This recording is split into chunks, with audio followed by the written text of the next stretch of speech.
I would have to say that while I was there, I did used to think to myself, is this what I'm going to be doing for the rest of my life? Which is a big deal for someone like me, playing in the front row. Big thoughts like, you know, well, what else is there to do? And I used to think, well, I'm enjoying coaching, it's great, but is this all I'm going to do? There's got to be more to life than this. And the thing is, I just couldn't figure out what more to life it was. The only thing that I could come up with, me, Chris, was think, well, there's no meaning to life. Just go out and do it, innit? Have as good a time as possible and blow the consequences. And that's the way I lived my life. Got involved with drinking heavily, got involved with the drugs, not heavy drugs, but dope and speed and all of this type of thing. Anything really to sort of stay out and be the life and soul of the party. And I was married and I had 3 small children. And the fact was, I really hardly ever saw them. You know, I would sometimes go out on a Friday and I'll come back until Monday. And when I did come in, there would be big rows and I'd kick the door down to get in. And that was the type of lifestyle that I led. And it all sort of culminated really August 18th, 1990, day of the Brecon Jazz Festival. I'd never listened to a jazz record, I don't think, in my life. But I went up to the jazz festival with about 30 odd guys from the Ronda. Not rugby players, druggies I suppose, just up there to cause havoc. And to cut the long story short, I got involved in a fight, which was par for the course for me. Every weekend I used to be involved in some sort of scrap or other. And I got locked up and spent the weekend in Brecon police cells. Thought it was a big joke. But a couple of my mates also got arrested because they seen me getting arrested. And they said, Chris, you're covered in blood. And I hadn't noticed that. The blood all down my t-shirt, down my jeans, and apparently all on the back of me as well. And the police came in and they took my clothes off me and said that they wanted it for forensic evidence. But what had happened was, I thought that a guy, I did a friend of mine, so I went in to sort him out, and we fell over with a weight of it. The pub was packed with people. Fell over into a kitchen, and he tried to get away from me. And before I could really lay into him, I got arrested by uniformed police. So anyway, in the police cell, still thinking, big sort of concerned that they, you know, take my clothes off me, but for forensic evidence, but still thought it was a big joke. Been in trouble before and that, no problem. Anyway, Sunday afternoon, the CID came in to interview me, and they said that they were going to charge me with wounding with intent and violent disorder.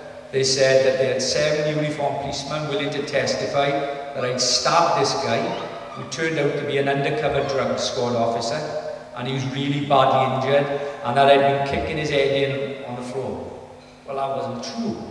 But the thing was, with my reputation, the fact that my mates never arrived onto the scene until I was actually being arrested meant that I didn't have any witnesses. So it was my word against the police. Remember, my wife came up on the Sunday evening to see me. She wasn't very happy, but, you know, with par for the course, as I said. She didn't believe that I hadn't done it. But I went from the meeting with her really, really ashamed. Because she said, you know, for all the things that I'd done, I hadn't actually gone to jail. And she said that my children, who were small at the time, 3 of them, were asking when I was coming home again. And I thought, well, the next time they're going to see me now is down in Swansea jail on remand. And I thought, I don't want to put them through that. But there we are, lots of people have said if I carried on living that way of life, then that's where I was going to end up, in that type of situation. So I went back to the cell, and there were a couple of other guys in the cell, and I said, you know, boys, you want to talk and that? And I said, oh no, you know, long weekend.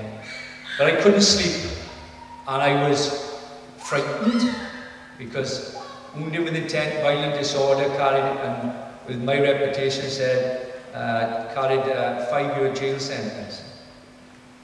But most of all, I was ashamed, because I just thought, in every single thing I put my hand to, even rugby, which I love, I messed up. And I just walked that small cell in Brecon, back and forth, thinking, how can I get out of this? Couldn't fight my way out, I couldn't talk my way out. And what I'm telling you now in 20 minutes or so, literally took hours. But I walked the cell and I thought, you know, what a state that I've come to this. And then I just thought, God help me. I was interested when you get to situations like that, who you turn to. You know, you don't tend to turn to your favourite sports star or your favourite pop star, you know, whoever that may be, Madonna or Kylie Minogue. Boys, you might want them to come in the cell and help you, but they're not going to be a lot of good there. You tend, when you're in those desperate situations, that's when people often turn to God. And I'm not ashamed to say that I was frightened, that I was ashamed. And I said, God help me.